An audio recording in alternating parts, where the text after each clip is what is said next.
Je vais lire à partir du verset 17. C'est un verset que vous connaissez bien, que beaucoup aiment aussi beaucoup. Les chrétiens aiment ce verset. C'est un bon verset. Nous lisons à partir du verset 17 jusqu'au verset 19. C'est le 19 qui nous intéresse. Ce n'est pas que je recherche le don, mais je recherche les fruits qui abondent pour votre compte. Soulignez ça. Les fruits qui abondent pour votre compte. J'ai tout reçu et je suis dans l'abondance. J'ai été comblé de biens en recevant par Épaphrodite ce qui vient de vous comme un parfum de bonne odeur, un sacrifice que Dieu accepte. Ah, ça c'est bien ça. Et qui lui est agréable. Soulignez ça.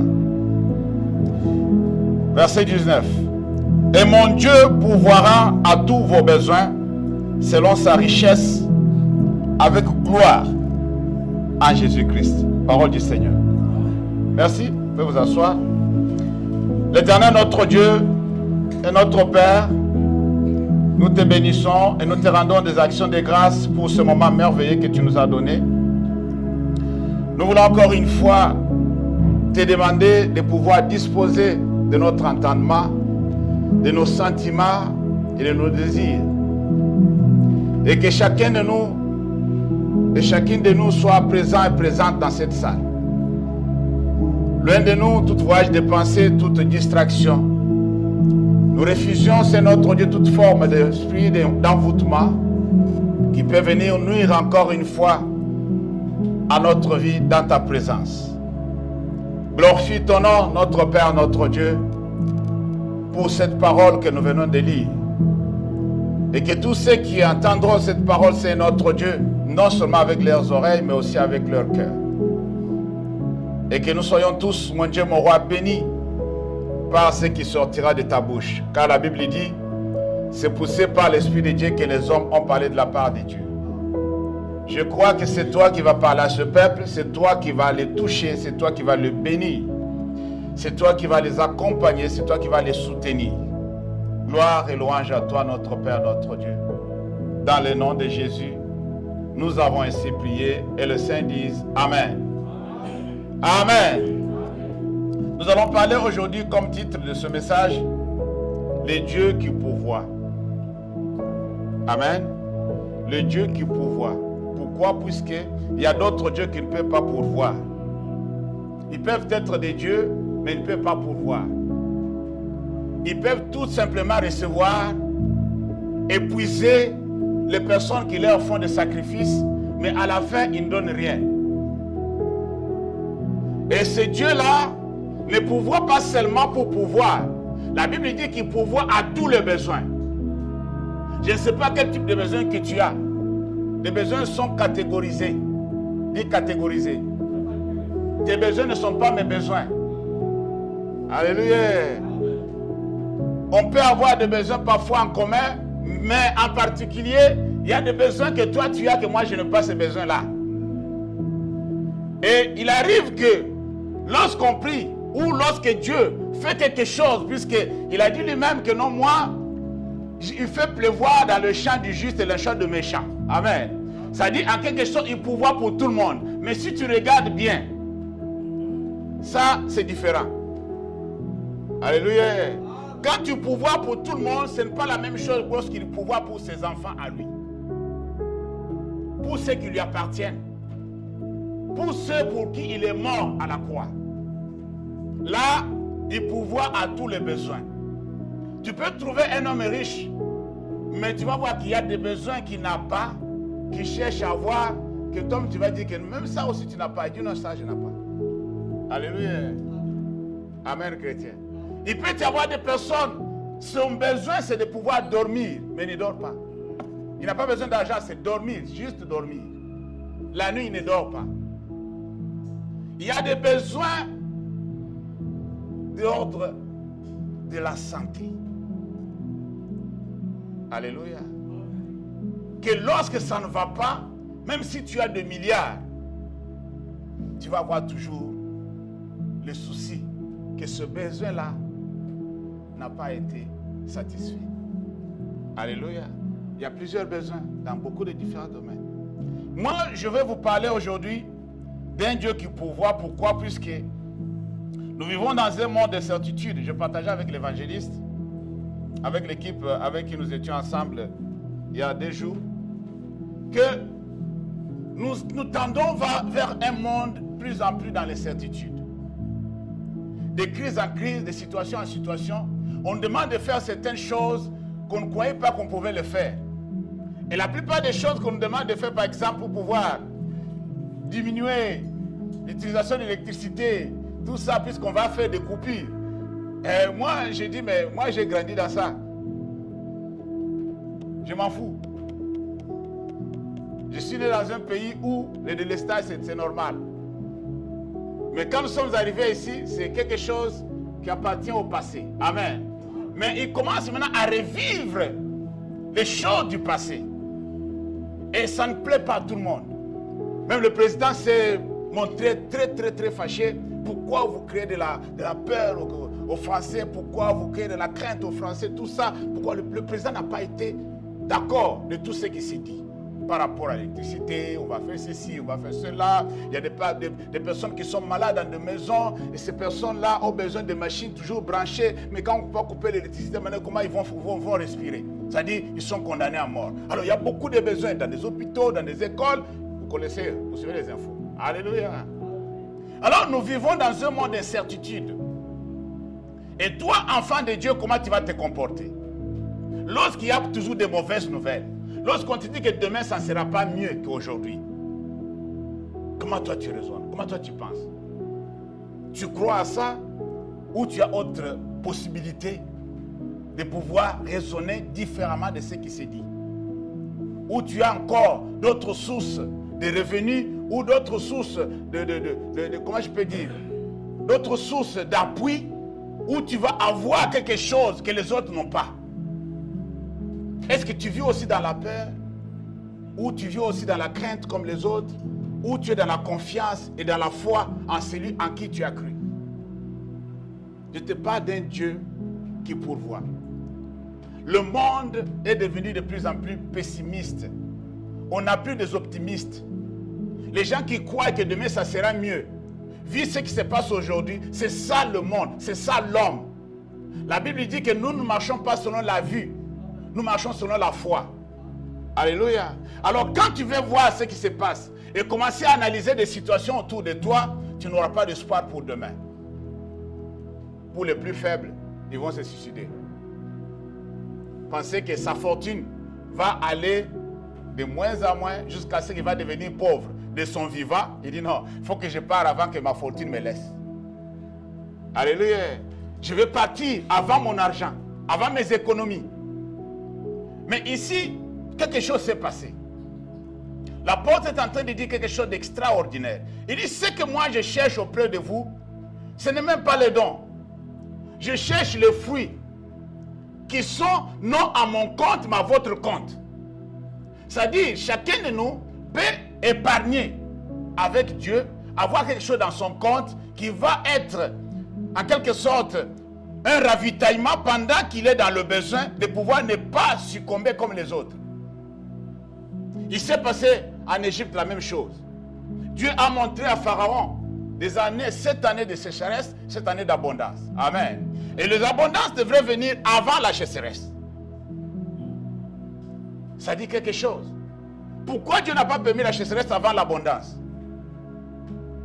Alléluia. Alors, il y a quelque chose qui s'est passé. Un homme a été choisi, vous le connaissez très bien, pour pouvoir emmagasiner, pour pouvoir garder, pour pouvoir stocker de la nourriture en abondance, qui pouvait aider le peuple à vivre bien, comme si tout va bien, à la normale, pour les 7 années de sécheresse. Alléluia. C'est Dieu qui a pourvu cela. C'est Dieu qui a expliqué cela. C'est Dieu qui a donné cela. Et le monde entier allait en Égypte pour pouvoir être ravitaillé. Et tout le monde avait aussi sa part. Vous connaissez l'histoire. Tout le monde qui venait, il avait aussi sa part. Ceux qui vivaient là, ils avaient aussi leur part.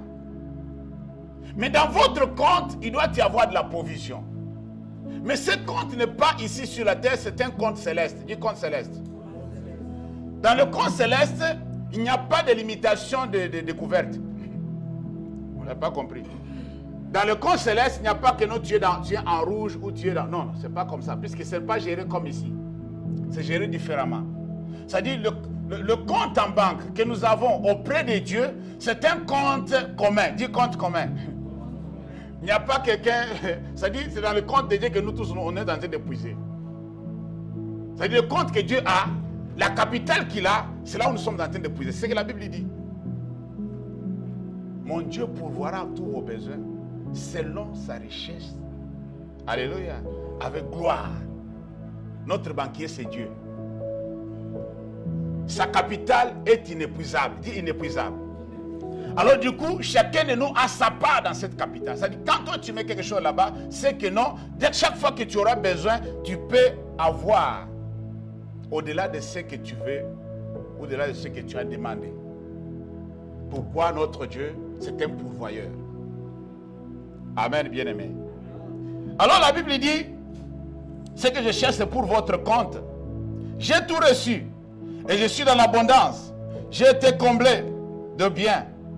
Et bien, en recevant par Épaphrodite ce qui vient de vous, comme un parfum de bonne odeur, un sacrifice que Dieu accepte. Un sacrifice que Dieu accepte. Alléluia. Il y a quelque chose, bien aimé, que vous devez comprendre. Comment toi et moi, nous pouvons être sûrs que Dieu pourvoira à mes besoins. Alléluia. C'est bien que tout le monde le dise, même ceux qui ne croient pas. Tu peux me le souhaiter à quelqu'un, que Dieu pourvoie à tes besoins. Mais est-ce que tu connais les conditions, selon le contexte dans lequel Dieu est obligé de pouvoir pourvoir à tes besoins selon sa richesse? Comment tu peux faire que cela soit une réalité? Alléluia. Selon le contexte, je vais vous expliquer quelque chose de simple. Ce bien-aimé, si vous lisez depuis le début, ils ont pris des risques. Alléluia. Ils ont pris des risques économiques. Vous allez voir que non, quand Dieu doit pourvoir à tous vos besoins, c'est lorsque quelqu'un prend des risques pour Dieu. Si toi, tu ne prends pas de risques pour Dieu, laisse tomber ce verset-là. Laisse tomber. Il y a eu un sacrifice. Il y a eu des risques. Les gens qui se sont dépouillés pour aider le saint, pour parvenir à donner quelque chose pour subvenir au bien de l'homme de Dieu, pour soutenir l'œuvre de Dieu. Voilà en bref. Ces gens-là ont pris des risques. Ce qu'ils avaient, ils ont donné. Ils ont donné même au-delà de ce qu'ils avaient. C'est-à-dire, ils se sont, dans leur pauvreté, ils ont donné plus. C'est-à-dire, quand quelqu'un donne même le moindre qui lui reste, il n'a plus rien, mais il dit, je vais sacrifier ça pour Dieu. Bien-aimé, sache que Dieu va te récompenser. Alléluia. Pour que ce verset fonctionne, il faut prendre des risques. Le risque, c'est que tu dois soutenir l'œuvre de Dieu. Tu dois accompagner l'œuvre de Dieu avec les moyens que tu as. Maintenant, nous sommes dans les finances maintenant. Là, nous sommes dans les finances. Alors, si tu veux que tout autre besoin soit satisfait, alors tu dois être bien planté, bien équipé, bien en ordre dans les finances avec Dieu. Ces bien-aimés ont pris des risques. Ils ont donné leurs sous pour soutenir l'œuvre de Dieu, pour soutenir les serviteurs de Dieu. Alors, l'apôtre les informe que ce sacrifice-là, ce que vous avez donné, c'est un sacrifice de bonne odeur. C'est-à-dire, vous avez fait la bonne cause. Alléluia. Vous avez fait quelque chose qui est bien, même devant Dieu. Dieu est content des personnes qui font comme ça, qui soutiennent son œuvre, qui prennent des risques pour ne pas manger demain, pour ne pas s'habiller demain, puisqu'il a soutenu l'œuvre de Dieu. Dieu ne l'abandonnera jamais. Alléluia. Amen, chrétien. Mais tout le monde s'approprie le verset pour dire que Dieu pourvoira. Pourvoira pourquoi? Qu'est-ce que tu as fait? Pour que Dieu puisse pourvoir à tes besoins. Je ne veux pas culpabiliser quelqu'un, mais je vais nous encourager à comprendre comment ça fonctionne. Ce sont des secrets que je vous donne. Si tu veux que Dieu se souvienne de toi, souviens-toi de lui quand tu es en bonne santé. Amen. Alléluia. Quand tu es en forme, souviens-toi de Dieu. Quand tu es à la hauteur, quand tu vis bien, quand tu vois que tout va bien autour de toi, n'oublie pas Dieu. Puisque quand ça va faire comme ça, comme on est en train de nous dire que ça va faire comme ça, tu vas pleurer. Tu vas crier, Seigneur, pourquoi tu m'as abandonné? Non, je ne t'ai pas abandonné, puisque quand toi tu avais, tu m'avais abandonné. Quand j'ai crié, donne-moi, tu ne m'as pas donné. Aide-moi, tu ne m'as pas aidé. Qu'est-ce que Jésus a dit à ses disciples? Ces jours-là, je vous dirai, j'ai été nu, vous ne m'avez pas donné des habits. J'ai été en prison, vous n'êtes pas venu me voir. J'avais faim, vous n'avez pas donné à manger. Et vous me posez des questions de savoir quand est-ce que nous t'avons vu. Alléluia. Quand est-ce que nous t'avons vu? Il dit, chaque fois que vous faites de bien à ce petit-là, à tous ceux qui vous voyez, l'homme créé à l'image de Dieu. C'est à Dieu que vous faites du bien. Alléluia. N'attends pas que Dieu va descendre pour te demander des sous. Non, Dieu ne descendra jamais jusqu'à ce que tu vas quitter la terre. Mais Dieu permettra que des personnes qui sont dans le besoin autour de toi, que tu puisses les aider, puisses les soutenir, que tu puisses s'aimer dans leur vie, s'aimer dans l'œuvre de Dieu. Contribuer avec ce que tu as. Prends des risques pour ne pas manger demain. Prends des risques pour ne pas payer la facture demain. Mais puisque j'ai donné dans la maison de Dieu, j'ai donné à l'homme de Dieu, j'ai donné à un enfant de Dieu, j'ai aidé cette femme qui était dans le besoin. Au nom du Seigneur, la Bible lui dit bien, faites du bien à tout le monde, mais surtout à ceux qui sont avec vous là. Vous voyez ceux qui sont autour de toi là? Il y a quelqu'un à côté de toi? Amen. Ah, s'il y a quelqu'un à côté de toi, tu vas faire mieux et plus que ce qui te fait dehors à cette personne-là. Tu dois l'aimer. Tu dois l'aider. Nos frères et sœurs dans le Seigneur. On doit faire plus. Si je donne 10 euros dehors, et si je vais donner 20 euros à celui qui est à côté de moi. Vous comprenez la logique? Alléluia. Amen, chrétien. L'apôtre n'a pas dit ça au hasard. L'apôtre n'a pas voulu citer ce verset pour juste se satisfaire. Voyons ce qui s'est passé en Genèse. Genèse chapitre 22. Vous allez comprendre pourquoi l'apôtre a dit ça. Genèse 22. Je vais lire le verset 6 à 8. La Bible dit, Abraham prit le bois, vous connaissez l'histoire, pour l'Holocauste, le chargea sur son fils Isaac et porta dans sa main le feu et le couteau. Et ils marchèrent tous deux ensemble. Alors Isaac parlant à Abraham plutôt, son père, dit, « Mon père. » Et il répondit, « Me voici mon fils. » Isaac reprit, « Voici le feu et le bois, mais où est l'agneau pour l'Holocauste? » Abraham répondit, « Mon fils, Dieu se pourvoira lui-même de l'agneau pour l'Holocauste. » Et ils marchèrent tous deux ensemble. Alléluia. Amen, chrétien. Cet homme de Dieu révélé, cet homme de Dieu qui sentait le cœur de Dieu battre, cet homme qui respectait vraiment la voix de Dieu, cet homme qui obéissait à tout, une révélation est tombée tout de suite après la question de l'enfant. Alléluia. À cause du sacrifice que nous allons faire, à cause de ce que Dieu m'a demandé de faire, à cause du risque que je suis en train de prendre pour Dieu, l'Éternel pourvoira lui-même. Est-ce que vous avez compris quelque chose là? Amen, chrétien. Alors, à cause des risques que j'ai pris, je n'ai pas dit à ma femme que je vais sacrifier l'enfant. Je n'ai pas dit à ma femme que Dieu m'a demandé mon fils, mon unique. Je m'en vais avec cet enfant pour le sacrifier. À cause des risques que je suis en train de prendre, mon Dieu pourvoira lui-même. Alléluia. Toi, tu ne prends pas de risques, mais tu veux que Dieu pourvoie. Il va pourvoir comment? Il va pourvoir comment? Prends des risques avec Dieu. Mets-toi en danger avec Dieu. C'est ça la vie de foi. Je suis un homme de foi, je suis une femme de foi. Prends des risques avec Dieu. Mesure-toi, mesure ta foi un peu. L'apôtre nous répète que non, c'est quelque chose que moi j'aimerais que quand vous le faites.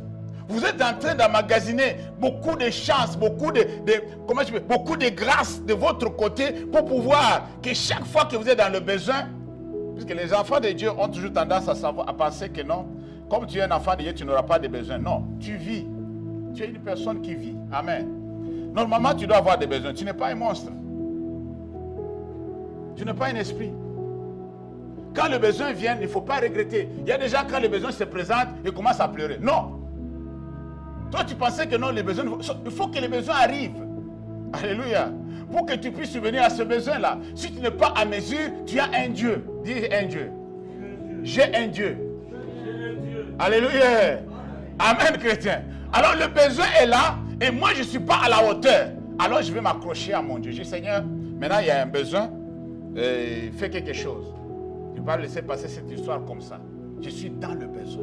Et le besoin c'est humain, c'est normal. Tout le monde doit avoir des besoins. Alléluia. Amen, chrétien. Ce n'est pas puisque tu as des besoins que non, tu n'es pas comme les autres. Non. Même ceux que tu penses qu'ils n'ont pas de besoins, ils ont des besoins, même pressants, que tu ne peux pas croire. Des besoins très urgents que le tien. Mais tu ne peux pas savoir qu'il est dans le besoin. Il est tellement dans le besoin. C'est normal à nous tous les humains. Que tu sois chrétien ou non chrétien, nous devons avoir des besoins. C'est normal. Mais comment tu peux maintenant pourvoir à ce besoin-là? Est-ce que tu as assez de moyens? Puisque je vous ai dit, les besoins ne sont pas seulement financiers. Amen. Il y a d'autres besoins qui ne sont pas d'ordre financier. Est-ce que tu es capable de pourvoir à ce besoin-là? Ou tu n'es pas capable? Alléluia. Amen, chrétien. Amen. Alors, Abraham a compris quelque chose. Abraham a dit, l'obéissance à Dieu, le sacrifice, de plus de risques avec Dieu. Puisque quand on parle de sacrifice, on voit déjà les risques. Hein. Vous savez ça? Quand tu entends le mot sacrifice, c'est-à-dire qu'il y a déjà des risques. Il y a déjà mort. Sacrifice, ça veut dire mort. Quand tu sacrifies quelque chose, c'est que tu tues la chose. Quand tu sacrifies une personne, c'est que tu as tué la personne. Quand Jésus s'est sacrifié, c'est qu'il a accepté de mourir. Vous comprenez ça? C'est ça ce que ça signifie. Alors, le sacrifice que tu prends, tu prends des risques énormes. Tu mets même ta famille en danger. Tu prends l'enfant que Dieu t'a donné pour l'égorger, pour le tuer. Voilà le terme. Et le brûler sur le feu. Non, c'est atroce. C'est difficile à avaler. Ton sang. Le Dieu qui t'a donné cet enfant, tu le demandes. Donne-moi ton unique. Donne-moi ton Isaac. Et tu ne te poses pas de questions. Tu dis, ouais, s'il a demandé, il sait pourquoi il a demandé. Dis, il sait pourquoi il a demandé. Puisqu'il y a beaucoup d'entre nous, lorsqu'on touche à son Isaac, il dit, non Seigneur, demande autre chose, mais pas ça. Chacun de nous a son Isaac. Que Dieu connaît, que toi aussi tu connais. La chose que parfois ça devient l'idolâtrie pour toi.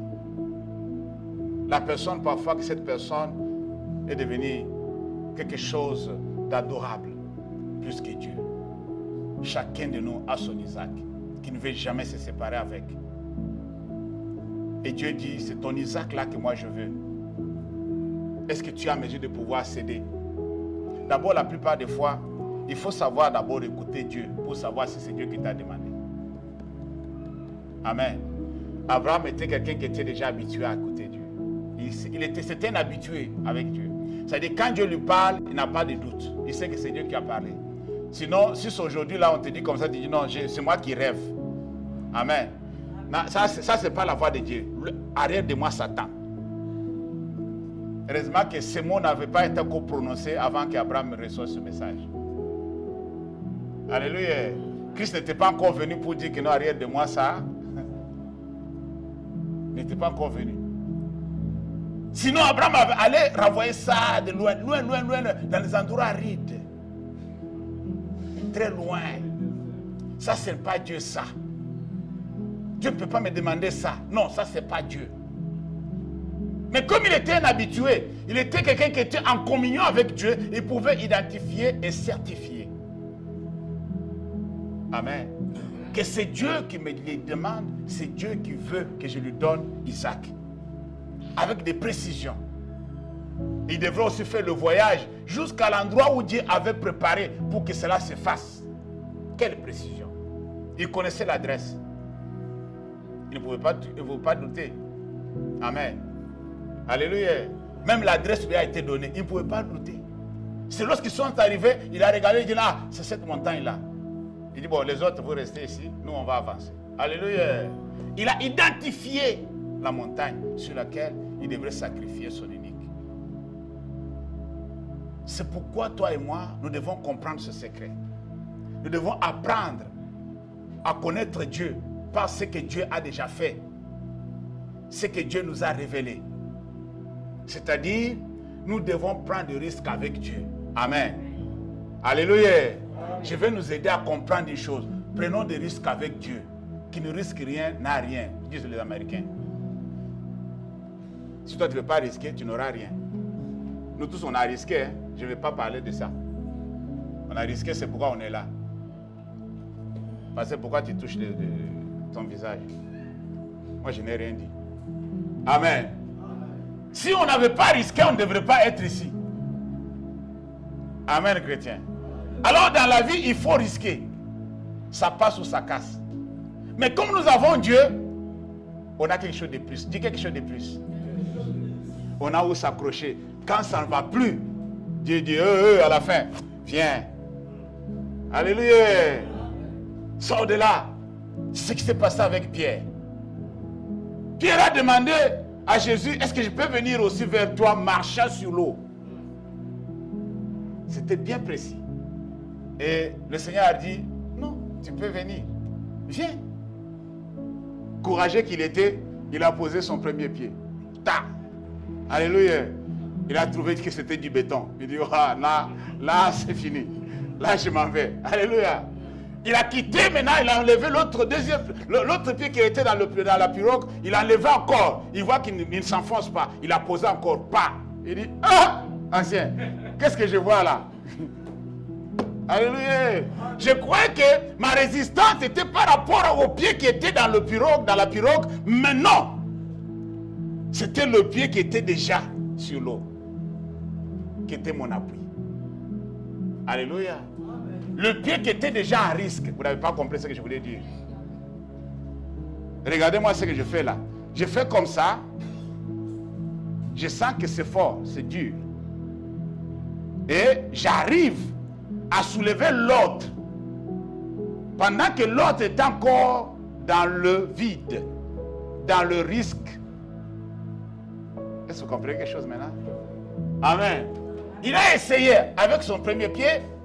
Il a touché l'eau, mais il a senti que c'est du béton. Alors, il s'est appuyé sur ce pied-là. Quel risque! Il a enlevé maintenant le pied qu'il croyait être le pied de soutien. Alléluia! Et il l'a posé encore. Il dit non, je ne crois pas, je rêve. Tout d'un coup, il a douté. Alléluia! Amen, chrétien.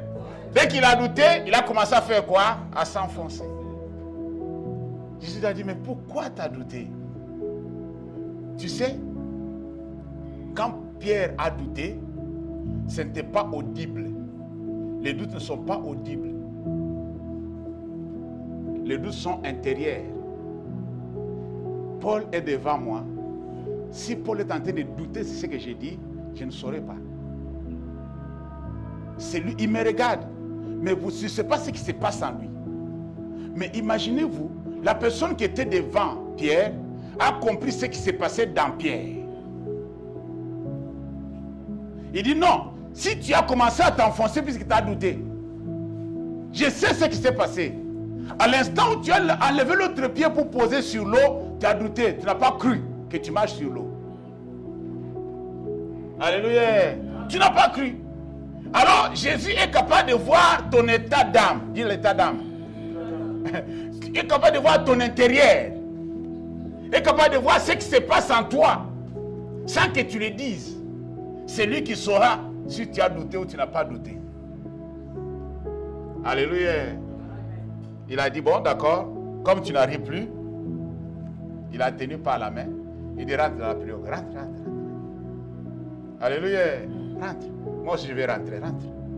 Comme ça on va faire un voyage ensemble. Pourquoi tu as douté, Pierre? Il fallait avancer. Oh Seigneur, mais à un moment donné, non, pourquoi tu as douté? Alléluia. Puisque nous les humains, nous avons des explications à donner. Mais Dieu pose une seule question. Pourquoi tu doutes de faire ce qu'il te demande de faire? Pourquoi tu doutes? Tu ne veux pas prendre de risques. Alléluia. Je ne veux pas risquer. Ah non, c'est sacrifier mes enfants. Oh non, c'est sacrifier ma famille. Non, c'est me sacrifier moi-même. Oh non, comment je peux faire? Après, comment ça? Non. Vous savez, la Bible dit, le lendemain prendra soin de lui-même. Ne vous inquiétez pas. Vous n'allez pas changer quelque chose. Ceux qui ont magasiné aujourd'hui, humainement parlant, pour demain, il se voit que ce qu'ils ont gardé pour demain n'est pas suffisant par rapport aux besoins qui arrivera demain. Non, vous n'avez pas compris. C'est-à-dire, moi j'ai gardé quelque chose aujourd'hui. J'étais sûr, comme cet homme-là passé qui a dit que non, mon âme, sois tranquille. J'ai tout récolté. Ça peut me garder encore plus des années de vie. Va dormir un peu. Dieu a regardé, il a rigolé, il dit, regarde, le pauvre. Il ne sait pas que son âme lui sera redemandée cette nuit-là. Alléluia. Ils ont gardé. Tu as gardé quelque chose. Tu étais sûr que cela va suffire par rapport aux besoins qui arriveront demain. Le problème, c'est quoi entre nous? Même que tu sois chrétien ou païen, le besoin qui arrivera demain, tu ne sais pas quelle ampleur cela pouvait avoir. Non, vous n'avez pas compris. Je vais nous aider. Tu peux garder quelque chose aujourd'hui pour les besoins de demain. Hein, Christophe? Ça dit, le demain, tu as des besoins. Mais que des besoins que tu ne peux pas identifier aujourd'hui. Que tu ne peux pas être sûr aujourd'hui. Mais tu peux être sûr de l'argent que tu peux mettre de côté. Mais cet argent que tu as mis de côté, est-ce que tu es sûr que ça va suffire aux besoins qui viendront demain? Parce que les besoins qui viendront demain, c'est un secret. Gardé précieusement par Dieu. Ça dit, Dieu connaît le besoin qu'il présentera devant toi pour ton cas, selon ton cas, demain. Pas pour l'autre. Alléluia. Amen, chrétien. Alors, le besoin que tu auras demain dépend de Dieu. Mais c'est lui qui sait combien tu peux garder pour subvenir aux besoins qui arriveront demain. Et c'est la même personne qui te dit que non, à chaque jour suffit ça.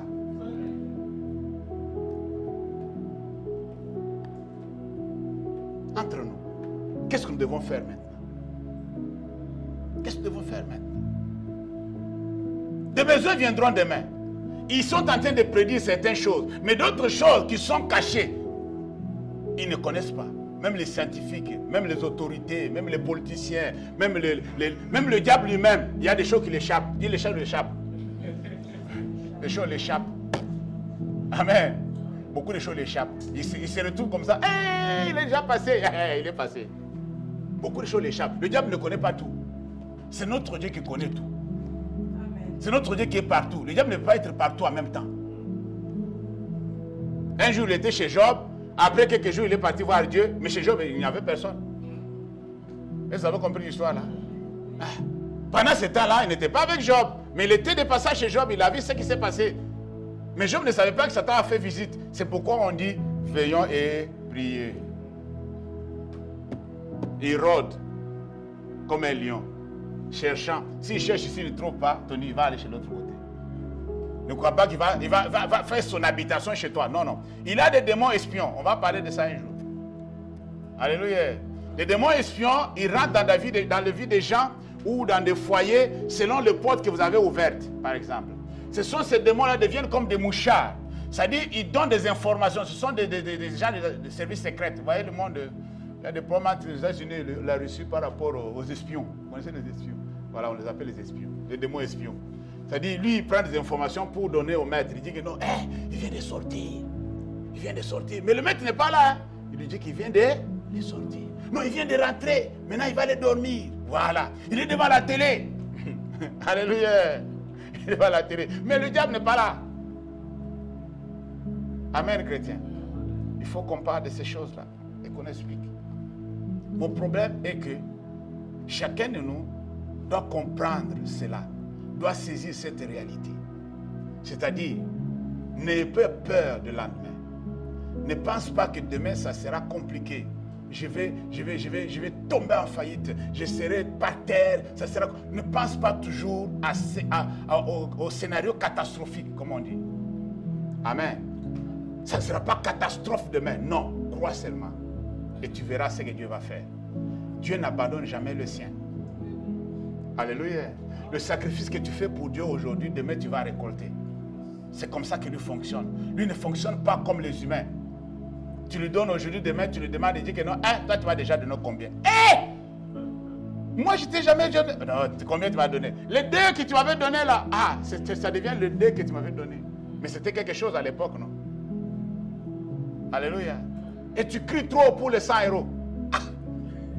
Mais quand je t'avais donné 100 euros, ce n'était pas important. Oh, tu parles trop. C'est juste pour les 100 euros. Est-ce que tu l'avais? Quand je t'avais donné les 100 euros, est-ce que toi tu l'avais? Oh, ne parle pas trop, hein. Ne parle pas trop. Pourquoi? Puisque ça c'est l'homme. Amen. Mais Dieu n'est pas comme ça. Celui qui sème récolte. Alléluia. Celui qui sème fait quoi? Récolte. Lisons la parole de Dieu. Proverbe chapitre 3.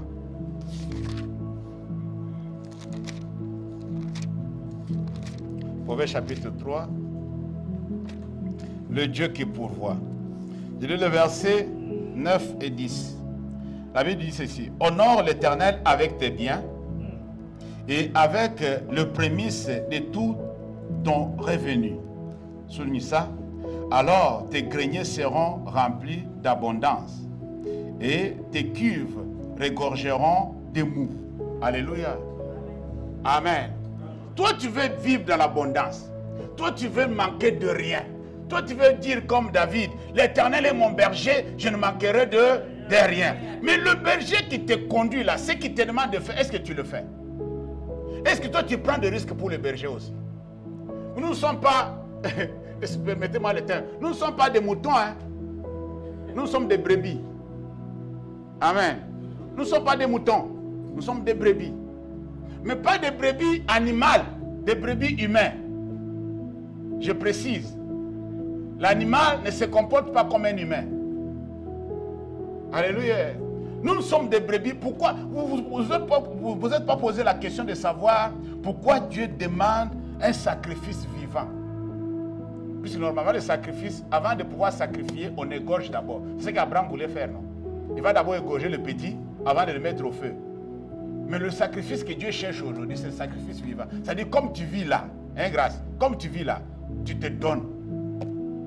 C'est pas quand tu es mort, hein. Quand tu es mort, déjà c'est fini, on enterre, c'est fini. Là, il n'y a pas de question de sacrifice. Qui va te sacrifier à Dieu? Puisque le problème maintenant est que le sacrifice, c'est toi qui dois le faire. C'est-à-dire, toi, le sacrifice, tu t'offres toi-même, comme Jésus s'est offert. Alléluia. Amen. Amen, chrétien. Un sacrifice vivant à Dieu. C'est-à-dire, pendant que tu vis, c'est-à-dire, quand on te dit que tu es brebis, c'est-à-dire, tu es une brebis qui n'est pas un animal, humainement parlant. Alléluia. C'est l'image de le comportement, de l'attitude, des habitudes de cet animal, c'est-à-dire son état, comment il se comporte, comment il vit, comment il réagit dans certaines circonstances. C'est ce qu'on veut que tu puisses avoir. C'est pas que toi tu deviens automatiquement brebis. Alléluia. Sinon on allait dire que non, les sorciers de chez nous ont raison. Avant de bouffer quelqu'un, ils ne le bouffent pas humain, ils le transforment d'abord en cabri avant de bouffer. Et c'est comme ça qu'on nous a dit. Moi je n'ai jamais vu ça. Mais il y a des témoignages. Alléluia. Les sorciers qui disent que non, on l'a transformé d'abord en cabri avant de pouvoir le corriger. C'est-à-dire on mange un humain avec l'esprit de la chèvre. C'est-à-dire je mange le corps humain, la chair humaine, mais comme étant la chèvre. C'est bizarre ça. Si vous voulez manger des gens comme ça. Soyez cannibale normal. Pourquoi vous transformez avant de manger? Vous cachez quelque chose. Alléluia. Amen, chrétien. Et vous faites ça la nuit, dans le secret. Non, vous cachez quelque chose. Alors du coup, lorsque la Bible dit, dans ce verset, que tu dois honorer, c'est-à-dire, cherche un peu chaque fois, moi je ne parle pas de superflu, hein, c'est-à-dire tu fais ça automatiquement, comme tu l'as toujours fait pour les proches, pour les gens qui sont autour de toi, quand tu pourvois pour ta famille, tu pourvois pour tes amis, quand tu veux aider quelqu'un, tu ne regardes pas combien tu as. Amen. C'est-à-dire, tu dis, il est dans le besoin, je l'aide. C'est mon ami, c'est mon collègue, il a besoin d'aide, je l'aide. C'est ma femme, c'est mon mari, il a besoin d'aide, je fais quoi? Je l'aide. C'est-à-dire, avec ce que j'ai, je peux aider. Je ne cherche pas, puisque ça c'est moi d'abord, ça c'est ce qui reste. Ça, c'est ce qui reste. Je peux commencer à aider déjà avec ça. Non. Tu vas honorer Dieu avec ce que tu as, comme tu l'as toujours fait pour les autres. Dis Amen. Alors, honore Dieu avec tes biens, avec tes prémices, avec tes dons, avec tes offrandes. Honore Dieu. Que tu sois... Mon problème est que personne ne pense que lorsqu'il va donner à Dieu, il va rester pauvre. Je ne veux pas que vous pensiez comme ça. C'est ce que Dieu ne veut pas. Oh, il va manquer. Il va quémander. Ça, c'était avant. Je vais vous expliquer pourquoi c'était avant. Puisque avant, comment ça fonctionnait? Ça, je donne mon témoignage. Il ne faut pas aller dire à quelqu'un. Ça fonctionnait comme ça. Je vivais comme je voulais. Mais j'attendais que Dieu pourvoie. C'est-à-dire, j'avais un pied dedans, un pied dehors. Je ne respectais pas la loi de Dieu. J'étais un chrétien à moitié. Quelqu'un qui est à moitié chaud, à moitié froid. Je suis déjà dans le Seigneur, mais je vis encore comme quelqu'un qui est dans le monde. Alors du coup, j'ai dit, mais comme il y a une partie dans le Seigneur, normalement, quand j'aurai besoin, Dieu va considérer ce qui est dans le Seigneur. Ce qui est dans le monde, qui me laisse un peu boire un peu, fumer un peu, mais après je vais aller prier quand même. Dieu regarde le cœur. Alléluia. Amen, chrétien. C'était ma logique à moi, mais ce n'est pas biblique. Jusqu'à ce qu'il m'a dit que non, Anatole, aussi longtemps que tu marches comme ça, on ne va pas faire les affaires. Ça va tomber en faillite. C'est-à-dire, il ne faut pas marcher comme ça et t'attendre que demain, quand tu auras besoin, je vais le faire. Non, je ne serai pas obligé de le faire. Je ne serai pas obligé de le faire. Puisque toi, tu n'obéis pas à ce que je te dis. Toi et moi, on ne marche pas ensemble. Toi, tu fais ce que tu veux. Après, tu viens. Oh, Seigneur, pardonne-moi. Chaque fois, la même chose. Seigneur, pardonne-moi. Seigneur, pardonne-moi. Il dit, hé, toi aussi. Combien de fois je vais t'appeler la même chose? Alléluia. Il y a même des serviteurs de Dieu qui vont dans ça. Il dit à la personne que non, on va demander pardon. Tu préviens déjà à la personne qu'on va demander pardon. Non, entre nous. Soyons des humains. Pas même des chrétiens, mais soyons d'abord les humains. Des humains. Alors tu fais du mal à quelqu'un pour lui dire que non, après je vais m'arranger avec toi. C'est-à-dire, Christophe, je vais te gifler, après on va se réconcilier. C'est-à-dire, Christophe sait déjà que non, il va me gifler, après on va se réconcilier. Non, c'est quoi ça? Et il accepte ce gifle-là. Non, il va faire ça comme ça. Il va barrer ça. Il va dire non, non. Je n'ai pas besoin qu'on vienne se réconcilier, je sais. On peut se réconcilier, on est des frères. Mais tu ne dois pas me gifler, mais prévenir déjà qu'on va se réconcilier. C'est comme ça qu'on dit à Dieu. Seigneur, laisse-moi commettre ce péché, après je viendrai te demander pardon. C'est ton grand-père. Alléluia. C'est ton ami. C'est ton oncle paternel ou maternel, je ne sais pas. Un vieux kobo est fatigué, il n'a plus rien à faire, il est là seulement pour que vous jouez de lui, quoi. Vous le tirez ici, puisque nous, on a joué avec des vieux comme ça à l'époque. Que le Seigneur pardonne. Amen. On vient, une vieille qui va comme ça, comme tout le monde l'appelle au village sorcière. Nous, on tire sur ses pagnes. Oh, sorcière! Oh, sorcière! Oh. La pauvre est pleurée. Laissez-moi, laissez-moi! Oh, la sorcière, la sorcière! Puisque quelqu'un a dit qu'elle est sorcière. Quelqu'un. Ce n'était pas vérifié. Elle a fui le village, elle est allée un peu au fond. On a construit une petite cabane pour elle, par les gens de bonne volonté. Et c'est là qu'on allait déposer des choses à manger pour elle. Hé, viens prendre! Je ne vais pas citer son nom, puisque les gens de chez moi connaîtront le. Viens prendre! Alléluia! La pauvre, jusqu'à ce qu'elle est morte. On a appris 2 jours après qu'elle était morte. Elle était morte tout seule dans ça. Oh, là, on vient nous informer que non, elle est morte. Elle est morte, la sorcière est morte, elle est morte. Mais on se jouait d'elle. C'est comme ça que les gens font avec Dieu. Il est fatigué, il ne fait rien, et tout ça, on peut aller faire ce qu'on veut, et à la fin, il va nous bénir. Non, c'est pas comme ça fonctionne. Ça ne fonctionne pas comme ça. Soyons clairs avec Dieu. Quand ça ne marche pas demain, quand Dieu ne pourvoit pas, c'est-à-dire, j'ai toujours même dit à ma femme, vous savez, ce contentement que la Bible dit, c'est que, vous savez, tu n'es pas dans l'abondance extrême. Tu n'as pas tout ce que le monde peut offrir. Mais, chaque fois que tu as un besoin, tu arrives à satisfaire ce besoin-là. C'est ça un enfant de Dieu. Je ne dois pas rougir. Si j'ai besoin d'avoir une voiture, je suis en mesure d'avoir une voiture. Voilà, c'est ça. Si je veux acheter une chemise, je suis capable d'acheter la chemise. C'est ça. Si mes enfants ont besoin de manger KFC, on peut aller voir KFC.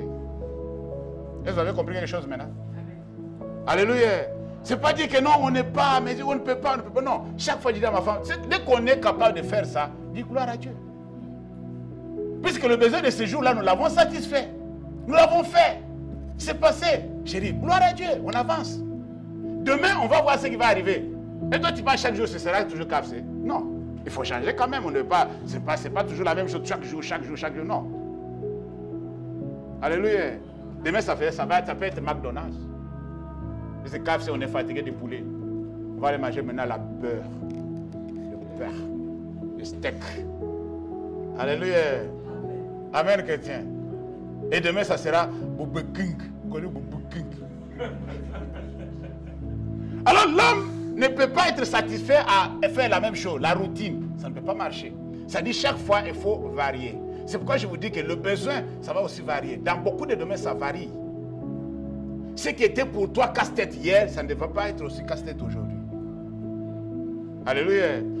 Quelqu'un viendra te dire que non, voilà, je galère pour ça. Tu dis, oh non, moi ça c'était avant. Alléluia. Ça là, c'était avant. Ça, j'ai tourné la page. Voilà. Alors, mon Dieu pourvoira à tous vos besoins. Nous allons conclure avec Proverbe chapitre 11. Proverbe chapitre 11, le verset 24. N'ayez pas peur, bien-aimés, de donner à Dieu, d'assister les hommes et les femmes. Ne raisonnez pas trop. Si moi je fais ça, après moi j'aurai quoi? Après, si moi je suis maintenant dans le besoin, qui va m'aider? Je vais vous répondre à cela quelque chose. Tout de suite là, je vais vous répondre. C'est cette question que vous posez. 24. Tel qui donne libéralement devient plus quoi? Devient plus quoi? Voilà. Et tel qui épargne à l'excès ne fait que se faire quoi? Le 25. L'âme bienfaisante sera rassasiée. Et celui qui arrose sera lui-même arrosé. Je vous ai répondu. Un pasteur. Tu dis, bon, Maman Claudine, si on donne ça à André, puisqu'il est dans le besoin, c'est notre gendre, c'est notre beau, c'est bien. Mais si aussi nous, demain, on a besoin de ça, comment on va faire? Non. Ne pense pas à ça. Alléluia. Amen, chrétien. Celui qui arrose sera toujours arrosé. Puisque quand toi, tu fais cela à André, André ne s'attendait pas que c'est toi qui devrais le faire. Et tu ne t'as pas demandé.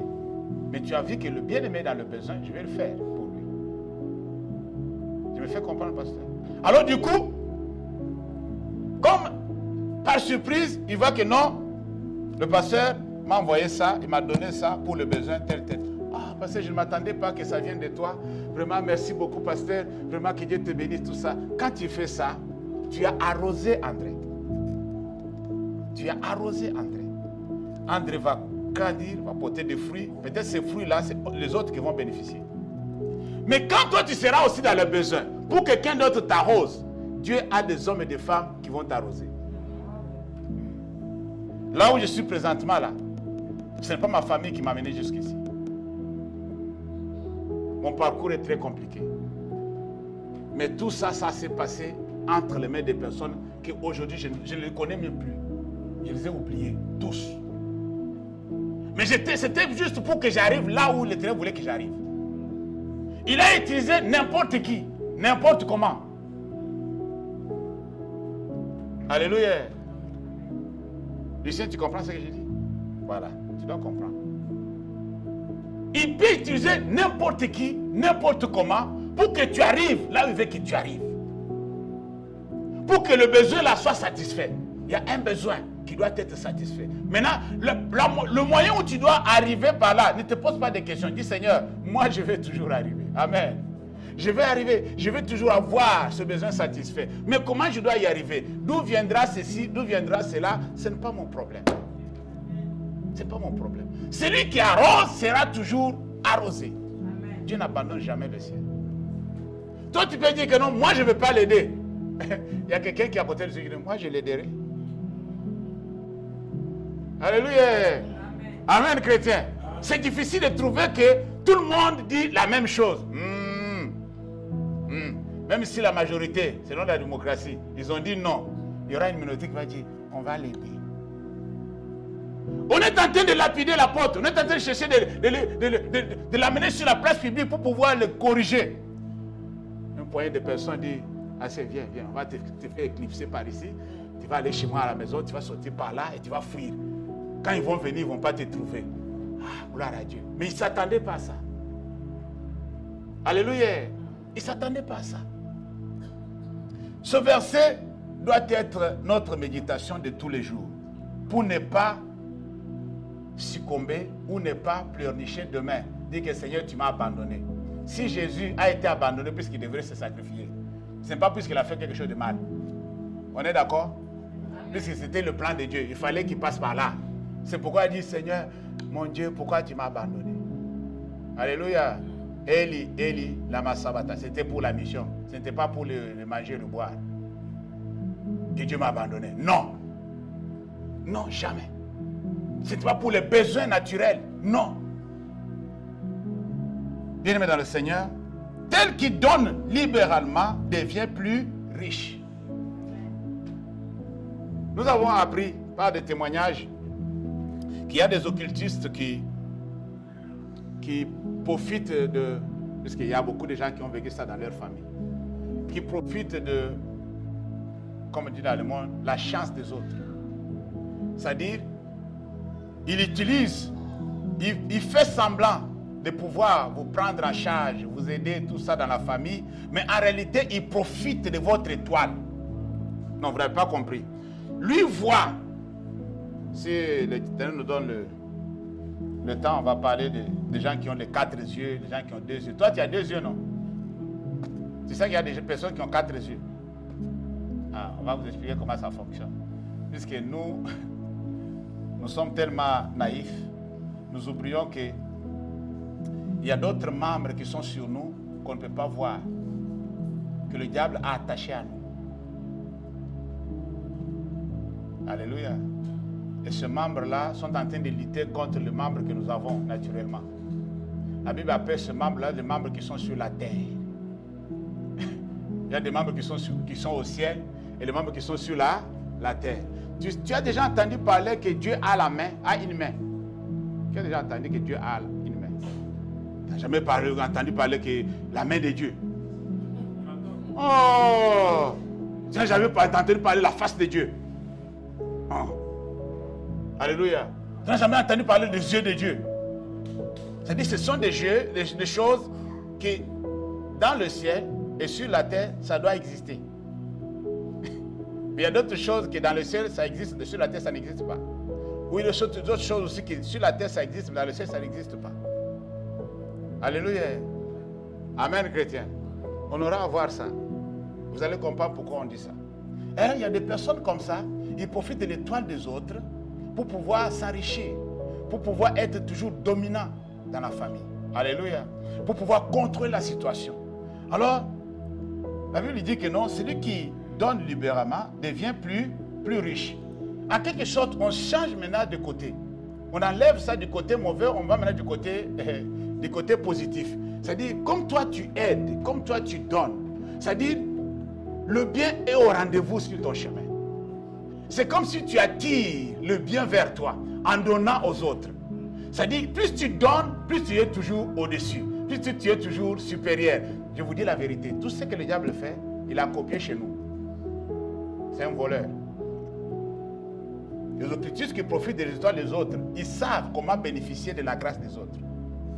Alléluia. Et toi, quand tu donnes, quand tu aides, quand tu soutiens, quand tu accompagnes, quand tu es au service des autres, Jésus l'avait dit que celui qui veut être le plus grand, il doit être le serviteur des autres. Mais les gens n'ont pas compris qu'est-ce qu'il veut dire par là. Alléluia. Humainement parlant, celui qui est serviteur, c'est l'esclave, celui qui est serviteur, c'est le plus bas, c'est le rien de tout. Mais non, au contraire, c'est lui, spirituellement, qui s'attire de bonnes choses. C'est lui qui est supérieur spirituellement. La supériorité physique ou naturelle ne peut pas être comparée à la supériorité spirituelle. Je suivais une femme de Dieu qui prêchait. Elle a dit quelque chose qui m'a marqué pour la vie. Elle a dit, le père spirituel est au-dessus du père biologique. C'est biblique. Alléluia. Amen, chrétien. Quand elle a dit ça, j'ai dit, ouais, cette femme est inspirée. Je suis allé, j'ai médité sur ça, j'ai dit, ouais, elle a raison. Il a raison. Il a raison. Puisqu'il y a des papas biologiques qui renoncent à leurs responsabilités. Le papa spirituel peut prendre le relève. Vous avez compris quelque chose là? Il prend le relève. Et c'est autorisé au ciel. Si le ciel approuve, les hommes peuvent ne pas approuver. Je m'en fous. Si le ciel autorise, approuve ce que tu fais, les hommes peuvent ou ne pas accepter, ça ne fait rien. Alléluia. Amen, chrétien. Alors le verset qui suit dit, tel qui épargne à l'excès, c'est fait, il fait que s'appauvrir. Verset 25. L'âme bienfaisante sera rassasiée, et celui qui arrose sera lui-même arrosé. Alléluia. Amen, chrétien. Tu dois apprendre à arroser. Quand on arrose, c'est-à-dire on veut le bien-être de la plante. La plante que tu es en train d'arroser, tu veux voir cette plante en bonne santé. Non, si tu n'aimes pas cette plante, tu ne peux pas l'arroser. Tu vas la laisser mourir. Est-ce qu'on se comprend là? Ça dit, si tu as une personne, si tu as quelque chose que tu aimes, tu dois arroser la chose. Alléluia. On sait ce que l'eau fait. On sait le pouvoir de l'eau. Même dans le monde, on nous a dit que l'eau c'est la vie. Vrai ou faux? Ils avaient raison. Dieu a donné cette boisson à l'homme sans qu'il paye un cas. Et cette boisson, tous les humains la consomment. Même si entre nous, on commence à se vendre, cela dit non, pour que je te donne, tu me donnes ça. Mais en réalité, c'est gratuit. L'eau. Alléluia. C'est la seule boisson.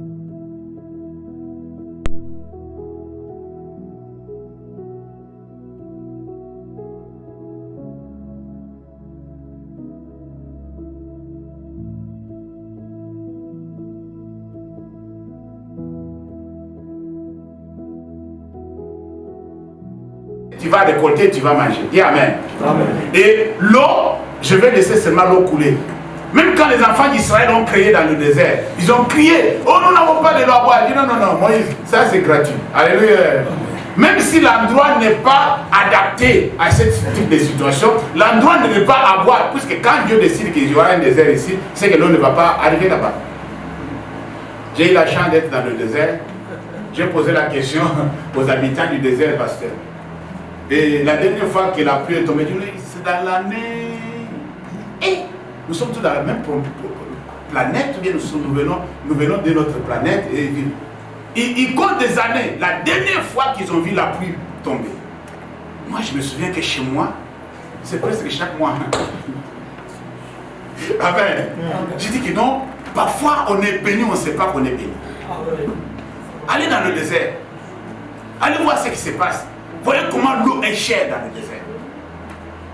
Il dit non, c'est l'année où j'ai mis au moins cet enfant-là. Et il commence à calculer les années. C'est que l'enfant est déjà grandi. C'est depuis tout ce temps-là, la pluie n'a jamais tombé dans le village. Et tu peux croire, sur la planète, il y a des années, la pluie ne tombe pas dans un coin du monde. Alléluia. Alors Dieu nous a donné cette boisson gratuitement. Et cette boisson a des vertus insoupçonnables. Avec l'eau, tout ce qui vit doit vivre. Alléluia. Et les animaux, et les plantes, et les humains, ils sont tous ravitaillés par l'eau. Une personne qui ne mange pas, mais s'il boit de l'eau, ça lui fait du bien. Alléluia. L'eau est en train de compenser la manque qui est en lui. Et cette eau-là, pour les plantes, c'est quelque chose de vital. Alors toi, tu veux arroser quelqu'un. Tu veux voir quelqu'un être en bonne santé. Tu veux voir quelqu'un avancer. Tu veux voir quelqu'un prospérer. Et tu lui donnes un coup de pouce. Tu dis non, je vais t'arroser pour te voir évoluer. Ça dit tu aimes la personne. Alléluia. Tu aimes la personne. Si tu ne l'aimes pas, tu ne veux pas l'arroser. Alors sache une chose, celui qui aime son entourage et qui vient en aide à son entourage sera lui-même assisté lorsqu'il aura aussi besoin. Alléluia. Quand tu auras besoin, quelqu'un d'autre va le faire. C'est pourquoi Jésus a dit, il n'y a personne qui a tout quitté à cause de moi et qui m'a suivi, qui a renoncé, ou bien qui a abandonné, ou bien qui a laissé, ou bien qui a perdu à cause de moi.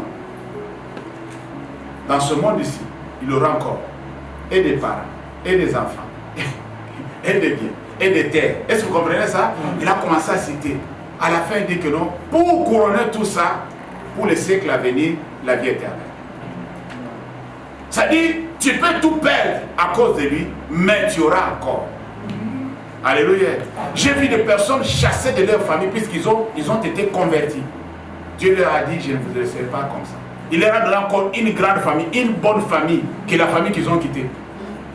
C'est-à-dire une famille qui va dire que nous t'adoptons, nous t'acceptons comme tu es. Viens, tu fais partie de la famille. Et il se trouve mieux que dans la famille où il a quitté. Voilà, chassé. Je vous dis la vérité. C'est-à-dire Dieu ne peut pas abandonner quelqu'un qui prend des risques pour lui. Si tu prends des risques pour Dieu, Dieu pourvoira toujours à tes besoins. À tous tes besoins. Alléluia. À tous tes besoins. Selon sa richesse avec gloire en Jésus-Christ. N'oubliez pas ça. C'est la signature au bas du chèque. Jésus-Christ.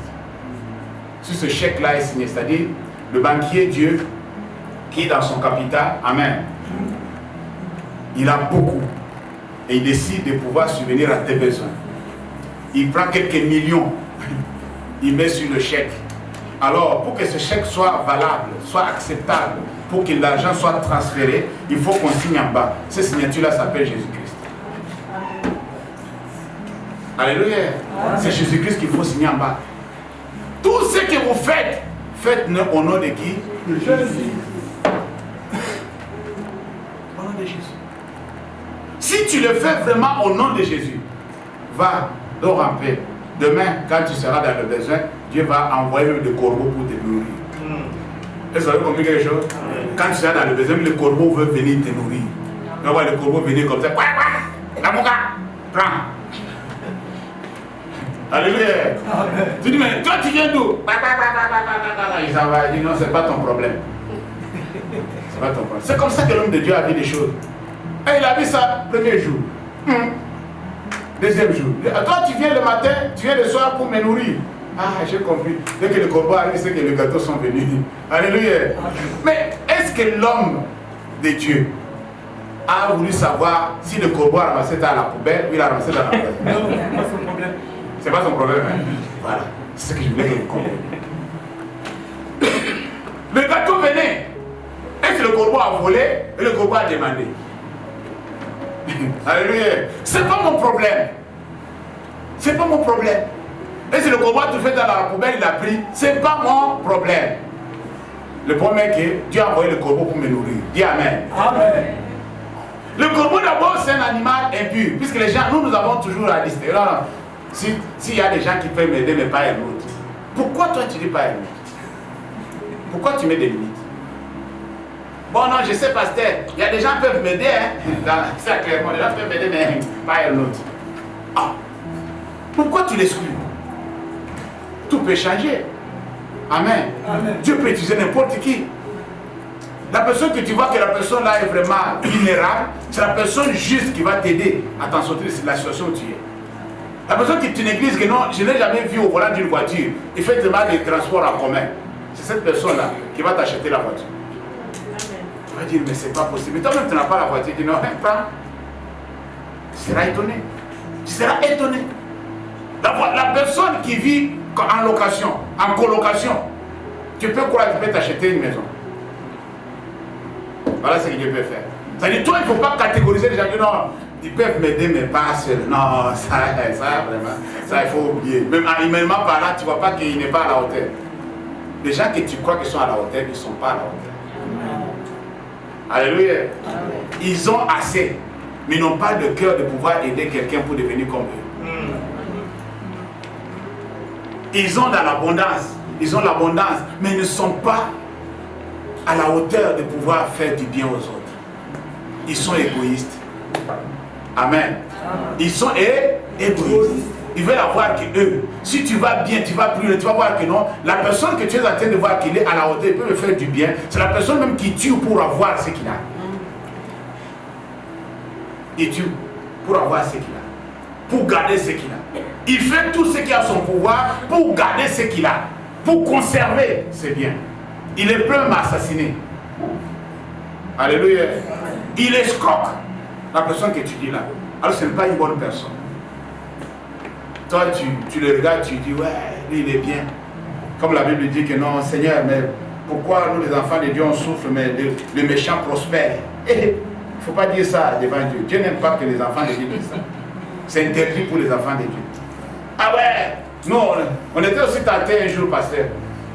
Avec mes bien-aimés, je ne vais pas citer les noms. On était au Canada, à Sébaza.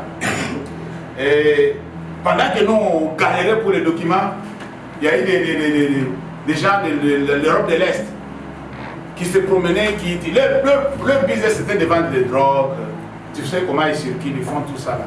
Mais ils sont partis à l'OFRA, ils ont été régularisés. Oh. Mais nous on prie, mais on va là-bas s'ériger.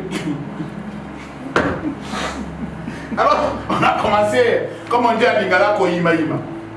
C'est-à-dire, on a commencé à. Comment? En français, c'est vrai. On a commencé à murmurer. Mais pourquoi, Seigneur? Mais nous, on prie. Nous, on gêne. Dieu dit non, ce n'est pas le problème. Alléluia. Tu ne peux pas comparer ta situation à sa situation. Si Dieu a fait ça pour lui, il sait pourquoi il a fait. Il le fera aussi pour toi. Mais nous, on pensait que non, Dieu ne nous voit pas, il voit que ceux-là. Puisque nous, on croyait que le document dépend seulement de quand Dieu veut donner, il donne. C'est pas comme ça que ça fonctionne. Alléluia. Amen, chrétien. Nous, on ne vient pas auprès de Dieu pour des intérêts. On vient auprès de Dieu puisqu'on l'aime. Mais quand il y aura des besoins, il va pourvoir. Voilà comment ça fonctionne. Il ne faut pas venir puisque tu as des besoins. Non, faites attention. Si tu viens comme ça ne va pas marcher avec lui. Lui nous corrige, il nous ramène sur la voie. Il dit non, tu viens puisque tu m'aimes. Je me suis sacrifié pour toi. Je me suis donné pour toi. C'est-à-dire, j'ai donné ma vie pour toi, gratuitement. Et tu es devenu enfant de Dieu. Aime-moi comme tu es. Moi, je t'ai aimé comme tu étais. Tu étais, je ne sais pas dans quelle bourse, je t'ai ramassé là-bas, je t'ai amené. Tu deviens maintenant une personne normale. Tu étais la proie. Comme un musicien de chez nous a dit que non, j'étais le cabri que les sorciers pouvaient manger à la nouvelle an. C'est-à-dire, tu sais, quand on approche vers la fin de l'année, les sorciers aussi vont fêter aussi dans leur monde. Mais ils cherchent des humains pour fêter avec. Amen. Alors j'étais programmé pour être tué le 1er janvier. Et tu m'as sauvé. Amen. Alors s'il t'a sauvé, c'est pour que tu l'aimes. C'est-à-dire, chaque fois que tu es dans le besoin comme ça, comme ce besoin-là, là où il t'a arraché, là, comme quand tu es dans le besoin comme ça, il saura toujours te faire sortir de cette situation. Alléluia. Mais tu ne viens pas auprès de lui pour avoir. C'est pourquoi la Bible dit, cherchez premièrement le royaume et sa justice. Amen. Toute autre chose, ça veut dire tout, vous serez donné par des Jésus. Ça veut dire, toi, focalise-toi sur l'essentiel. On ne vient pas auprès de Dieu puisqu'il veut avoir les documents. Ça, tu as tapé à côté. Je vais avoir le mariage. Non. Si je vous prêche comme ça, je vous trompe. Viens, Dieu va te donner le mariage. Non, non, si je te dis comme ça, c'est pas vrai. Amen. Oh, viens. Yo, viens. Tu vas devenir riche. Pasteur, tu commences à me tromper. Dis-moi comme ça, dis pasteur, non, je ne vais pas venir à Dieu puisque je vais devenir riche.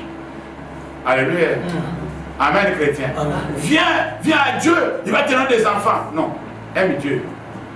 Quand tu aimes Dieu, quand tu te donnes à lui, il va regarder autour de toi quel est le besoin qu'il y a. Pour terminer, la tsunamite, qu'est-ce qu'elle avait fait?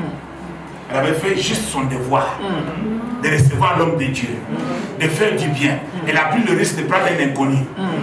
Est-ce que vous comprenez tout ça là? C'est cet inconnu avec son serviteur aussi, peut-être des deux escrocs. Vous avez donné la chambre chez vous. Elle a dit à son mari, mon mari, je vois que l'homme qui nous visite chaque fois ici, c'est un homme de Dieu. On va chercher une chambre là en haut, on va le placer. On va prendre des lits bien, des hôtes, lits de VIP, on va le mettre. Et ce qu'ils ont fait à cet homme de Dieu, à son serviteur, l'homme de Dieu a dit, ancien, tu n'as pas remarqué quelque chose dans cette famille? Quel est le besoin que cette femme a? C'est là où je voulais arriver. Alléluia. Amen. Toi tu as fait, toi tu t'es donné, toi tu as sacrifié, toi tu as tout donné à Dieu. Tu as dit Seigneur, je m'en fous. Même si je vais mourir demain, c'est pas grave. Je ne suis pas la première, je ne suis pas la dernière. Mais je te donne mon cœur. Amen. Je te donne ma vie. Je vais te respecter. Je vais croire en toi, dans tout ce que tu me dis. Je lui dis, mais il dit à tout donner. Celui qui constate, c'est pas il dit. C'est pourquoi la Bible dit, quand vous aurez fait la volonté de Dieu, vous obtiendrez ce qui vous avait été promis. Vous devez persévérer. Et lorsque vous aurez accompli la volonté, c'est-à-dire quand tu as accompli la volonté de Dieu, toi-même tu ne sais pas. C'est Dieu qui sait que tu as fait ma volonté. C'est au ciel qu'on est en train de voir sur le marquoir. Il a accompli ou il n'a pas accompli. Le problème maintenant qui se pose, c'est quoi? Tu as donné, tu as sacrifié, tu as tout laissé entre les mains de Dieu. Tu obéis, tu fais ce qu'il te demande. Parfois tu oublies les besoins que tu as. Amen. Tu oublies que j'ai besoin d'un enfant. Tu oublies que j'ai besoin d'une femme. Tu oublies que j'ai besoin d'un mari. Tu oublies que j'ai besoin de l'argent. J'ai besoin de quoi que ce soit. Tu fais comme si tu oublies. C'est-à-dire quand tu vas dans la présence de Dieu, tu fais comme Moïse. Tu oublies même que tu avais un peuple à diriger derrière. Tu es tellement emporté par la gloire, par la communion, l'excellence de la présence de Dieu, que tu oublies même qu'il y avait un peuple derrière que tu devrais diriger. C'est Dieu qui va dire, ancien, retourne, ton peuple là a commencé à faire des conneries. Ah, j'étais bien ici, Seigneur. J'étais bien. Voilà la colère de Moïse, j'étais bien ici. Mais mon problème c'est quoi dans tout ça? C'est que toi, abandonne-toi à Dieu. Fais ce qu'il te demande de faire. Oublie même tes besoins. Je suis arrivé à un moment donné, j'avais tellement prié pour un besoin et je me fâchais pendant que j'ai prié. Permettez-moi le terme. Tellement j'insistais trop sur ce besoin-là. Dieu m'a dit un jour, à travers un homme de Dieu, il dit, à partir de Dieu ne prie pas pour ça. Il dit quoi? Il dit arrête. Ça là, laisse tomber. Cherche autre chose pour prier. Tu as trop prié sur ça là, c'est trop. C'est comme si moi, j'ai poussé les choses à venir et Dieu avait placé déjà les choses quelque part. Est-ce que vous comprenez? Alors, comme moi j'étais un peu loin de l'accomplissement, alors je mettais trop de la pression. Alors, il dit, mais il passe son temps à parler de quelque chose qui est déjà pourvu. Quelque chose qui va arriver dans le temps, selon que le temps que moi j'ai fixé. Et au lieu de s'occuper de ça, là où il est, il y a quelque chose avec quoi il doit s'occuper. Il ne s'occupe pas, il se focalise sur quelque chose qui va arriver dans 2-3 ans. Est-ce que vous comprenez? Alors avant d'arriver là, qu'est-ce que je suis en train de faire ici? Alors il était fâché. Il dit, c'est pas comme ça on va faire des affaires. Alors arrête, ne parle plus de ça, laisse ça comme ça, moi je vais m'en occuper. Alors occupe-toi de ça. J'étais obligé de changer de prière. Est-ce que vous avez compris quelque chose là? Amen. C'est-à-dire, à un moment donné, tu rentres dans la présence de Dieu, tu oublies les besoins que tu as. Tu oublies tout ce qui est autour de toi. Tu oublies même les problèmes pressants. Dieu fait comme l'homme de Dieu. Il dit, mais est-ce qu'il a des besoins autour? Alléluia. Est-ce que cette femme a des besoins autour? Il dit, oui, autour d'elle, il manque ça, il manque ça, il manque ça. Il dit, oh, d'accord. Alors comme ça, on va donner ça, on va donner ça, on va donner ça. Tu vas dire, ouais, Seigneur, je ne savais pas que ça allait arriver tout de suite. Alléluia. Amen. Pourquoi? Puisqu'il ne peut jamais abandonner le Seigneur. Il ne peut jamais abandonner le Seigneur. Dieu n'est pas ignorant de ta situation. Dieu n'est pas, c'est-à-dire, il n'a pas oublié le besoin que tu as. Il n'a pas oublié. Il n'a pas oublié. Toi, si tu penses qu'il a oublié, puisque la chose n'arrive pas, tu te trompes. La chose arrivera quand lui voudra. Amen, chrétien. Ah oui, la chose arrivera quand lui voudra. On va se tenir de bon bas.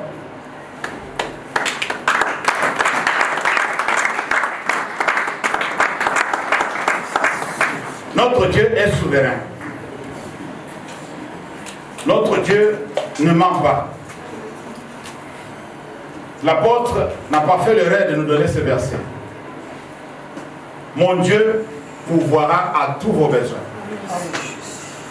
selon sa richesse